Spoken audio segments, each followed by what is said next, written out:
Showbiz fanatics, narito na ang ilan sa mga behind the scene photos and videos kung saan guest nga itong si Kathryn Bernardo and Alden Richards para sa Hello Love Again. At ngayong araw, ito na nga dahil usap-usapan po ngayon dahil talagang ito na, pinakita na po ang ilan sa mga behind the scene photos and videos ang invitasyon ng Family Feud ng GMA7 para po sa mga cast and the mga crew ng nasabing movie na Hello Love Again. So kapansin-pansin nga dito na mula sa pagpasok pa lang ni Miss Kathryn Bernardo ay talagang todo bantay at todo bakod nga itong si Mr. Alden Richards kay Miss Kathryn. Napabalita din sa 24 oras. Ayan po yung kanyang entrance mula sa dito sa GMA. Pagpasok niya sa GMA, sinalubong po siya ng ilan sa mga executives at ilan sa mga pamilya po na nandito po ng GMA7. And maya-maya syempre may interview and at the same time ay syempre meet and greet. Excited nga ang lahat sa kanyang pagpasok at talagang very excited at talagang natataranta po yung mga casting na mga crew dito po sa nasabing itong game show na to. Kasi lang yan very rare kasing ginagawa ni Miss Kathryn yan. Ginagawa niya lang yan tuwing meron siyang mga movie. Kahit nga po sa kanilang sariling noontime program ng ABS-CBN, rare niya lang makikita si Miss Kathryn. Yun ay kapag nagpo-promote po siya ng kanyang movie. So makikita po natin dito na si Mr. Alden Richards. Todo alalay nga. Sabi nga po ng mga comment po sa comment section na parang todo bakod daw di umano si Mr. Alden Richards. Talagang pinapakita niya that you're on, sabi niya nga parang you're at home, ganyan, di ba? And kinukuhanan din po yung ilan sa mga chikahan nila na talagang super turo, super alalay nga si Mr. Alden Richards. Dito po kay Miss Kathryn, talagang makikita mo talaga na pati siya excited din sa pagpuntang at pagtapak ni Miss Kathryn Bernardo dito. At the same time, syempre, napuno po ng mga vloggers, napuno ng mga media. Ito pong nasabing event, first time po mangyari yan.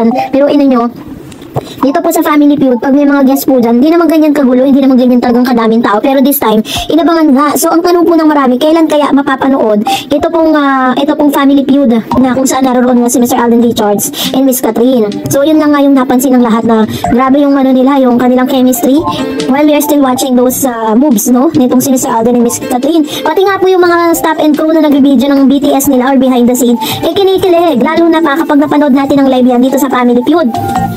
So, ang tanong nga, kailan kaya ilalabas to? Kasi pati nga po yung interview niya kay Mr. MJ Felipe, nung nandun pa sila sa Canada, hindi pa po inilalabas, diba? Tapos, eto na namang Family Feud. Buti na lang, meron tayong mga showbiz insiders na naglalabas ng mga ganitong BTS para at least, as early as now, nakikita at napapanood natin. Nakikita rin naman natin na super excited nga si Mr. Alden Richards sa mga pagkakataong ito. Very happy naman ang lahat sa mga Katden fans dahil natupad na nga ang ilan sa mga kahilingan ng mga fanay na makita natin sila together. So, mas marami pa yan this October. Aasahan po natin na sobrang dami pa ng kanilang mga kaganapan dahil tinapos na po nila lahat. Tinapos ni Miss Kathryn Bernardo yung mga TVC niya or TV commercial dahil nag-uumpisa na nga, iikot na po sila sa mga provinces na ibinigay ko po sa inyo yung mga places kung saan sila pupunta. Pero yung exact time, hindi pa po naibibigay, So, hintayin na lang natin sila sa mga malls. And of course, nag-trending din po ito sa Twitter, dito po sa X, yung mga BTS na to. And ilang shares, and ilang million views na rin po ang nag-garner ng mga BTS na to sa mga social media kung saan ipinost ito ng ilang mga vloggers, na talagang nagbibigay po ng mga videos like this. So, yun naman po yung very exciting na mga nangyari sa kanila ngayon. And abangan niyo po yung ating pong updates for our other channel kung saan meron pong special na nangyari dito po sa kanyang guesting. And for that, narito naman ang ilan sa mga comment at reaction po ninyo patungkol naman sa ating latest updates. So, magbabasa tayo ng inyong mga comment. Unahin natin si Miss Blue Haven. Sabi niya, for me kay Alden yan galing. Una, kung kilala niyong ugali ni Alden, siya yung taong nakikisimpatya, lalo na sa mga mahal niya. Mahal ni Kat, si Summer. Yung dog so mahal na rin ni Alden. Second is Mami Min is proud na i-flex ang sunflower, which is ginagawa niya pag nag-flex siya ng mga bigay ni Alden. Si Kat, hindi nag-flex kasi iba nga ang iisipin ng mga naniniwala pa rin na may balik ang mangyayari. At last, bakit magpapadala si Daniel? Syempre ayaw na niyang makisawsaw pa sa mga nangyari. Although inaalala niya rin yung namayapang pet nila ni Kat. Nung sila pa, opinion lang ang mambash pangit. True naman, diba? So we respect your point of view with regards to that. Possible din naman po na pwede rin si Mr. Alden Richards, diba? So, wala pa naman pong tahasan na parang sino talaga ba yung nagpadalay. So sabi naman si Elena Galgo, bakit siya na maghahagul ko? Di sana niyakap na lang niya kung tratuhin siya ni Kat. Binabato niya nga ng kutsara at pinapakita niya sa publiko na hindi niya pinapansin si Kat, parang kawawa si Kathryn. Yan, ito naman yung sabi ni Ma'am si Elena Galgo. Anyways, thank you po. And of course, sabi ni Miss Of course, sabi ni Master Renato Husayan, "Hi Miss Eds, kung tanungin ako, POV ko dyan sa Sunflower, that's no big deal. Nakita kong nagpadala din si Daniel ng Sunflower. Baka inaalala niya yung namayapang aso nila ni Kat. Maging masaya na lang sila. Bakit pagawan ng big issue?" Actually, totoo yan. Wala naman talagang big issue dun. Kaso nga lang kasi parang pinag-uusapan siya sa social media at nabubuhay ngayon yung isang fandom na naniniwala sila na Katrin and Bernardo and Alden and Mr. Daniel Padilla is possible na magkaroon pa ng second chance. Sabi ni Ma'am si Jocelyn Manlangit, "Ma'am Darets, ganyan talaga kasi ang aso mahal ni DJ, kaya may Sunflower. Hindi natin bigyan naman sa mga kahulugan. Basta cut din ako forever." True naman, diba? Lahat naman tayo kahit ano pa, basta ano lang tayo, cut din. Yun po yung isa sa mga talagang pinaniniwalaan natin. And I believe that someday, we will gonna see the magic between Katrin and Alden Richards. Ngayon pa nga lang ang dami na po mga nagko-komento patungkol sa kanila. Sabi ni Ma'am si Annabel Garde, "Well, Miss Darets, kung galing yan kay Daniel, okay lang as long as not for Katrin, but for Summer." Siguro naiintindihan naman yun ni Alden.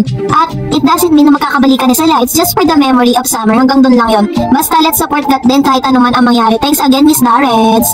Ayan, true naman, diba? Katulad nga na sinabi ko sa inyo dun po sa ating latest update, na it doesn't matter kung ganino pagaling yan, diba? Ang importante, hindi niya binigay yung kay Miss Katrin. Sabi ni Ma'am si Virginia Ilagan, "Hi Miss Darren, how are you? To be honest with you, since 2011, solid fans and Katniel. Pero nung nag-cheat si DJ, nawala ang respeto ko kay Daniel. Every year nakikita ko sila black screening, concert, TV shoot, present ako na nakakapanghinayang. That's life. Totoo ngayon, si Kat at Alden and most love ko ngayon for sure. Bilyon ang kikitain ng HLA, can't wait. More blessing for Kat and Alden and looking forward to see them." Ayan, thank you po Ma'am si Virginia Ilagan. Ayan, ito yung mga dating Katniel tapos nag-ship po sila at ngayon ay Kat din na po sila, diba? And minamanifest na po natin yan, ikiniklaim na natin yan dahil ngayon pa lang may maganda ng resulta, diba? Doon po sa kanilang inilabas ng movie. And sabi ni Ma'am Shirakel, yung Sunflower na yon para sa patay na as, hindi para kay Katrin na buhay pa at masaya. Tawa ako ng tawa dun sa mga Katniel fans. Ang war freak, hindi marunong makaramdam sa mga agos ng showbiz. Ulitin ko, walang permanente sa showbiz, kasama yan sa pagbabago ng showbiz industry. Dahil mahina talaga ang local showbiz, kaya kailangan may pagbabagong gawin ng ABS, CBN at GMA. Kaya mga fans, huwag nyo nga hadlangan ang negosyo, sabay lang sa agos ng showbiz. Kasi ang fandom, pwedeng mabuwag yan, pero ang artista kaya pang pasikatin yan. Kaya nga huwag nyo masyadong dibdibin ang pagiging fan. Kayo lang din ang masasaktan. Katniel, Aldav at Kat Dens, maging mahinahon kayo, okay? Yan. Ito naman yung sabi ni Ma'am Shirakel Versosa. Parang sinasabi niya dito, that do not huwag nating masyadong dibdibin, diba? Katulad ng ilang mga fandom na nag-aaway-aaway sa social media. Well, in fact, yung mga iniidolo nga natin, wala silang paki sa atin, diba? So, tapos yung mga fandom dun sa Twitter, kung magbardagulan, grabe po. So, tama naman sinasabi ni Ma'am Shirakel. Nasubay tayo sa Agos. At the same time, is aamin naman yan in due time, in proper time. Sabi ni Ma'am Shites, "Hi Miss Darets, I really like you. Lahat ng sinasabi, legit. Keep it up, Miss Ganda. I love Katlin very much.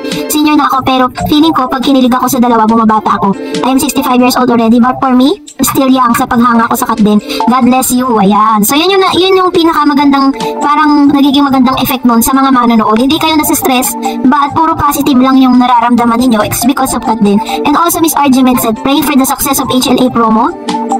Schedule activities this month of October prior to its grand showing day on November 13, 2024. We have already extended our support to Katden. Yes, aside from regular posting of raw materials through digital apps, we have already purchased our movie tickets for HLA. We are all excited to witness the fruits of Katden's labor. Please join me in praying for the success of this movie and prayer for the protection of all main actors of this movie. Let's spread love Katden forever."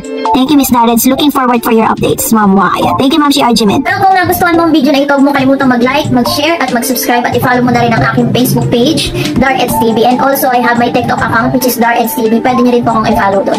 Thank you for watching, guys. God bless everyone!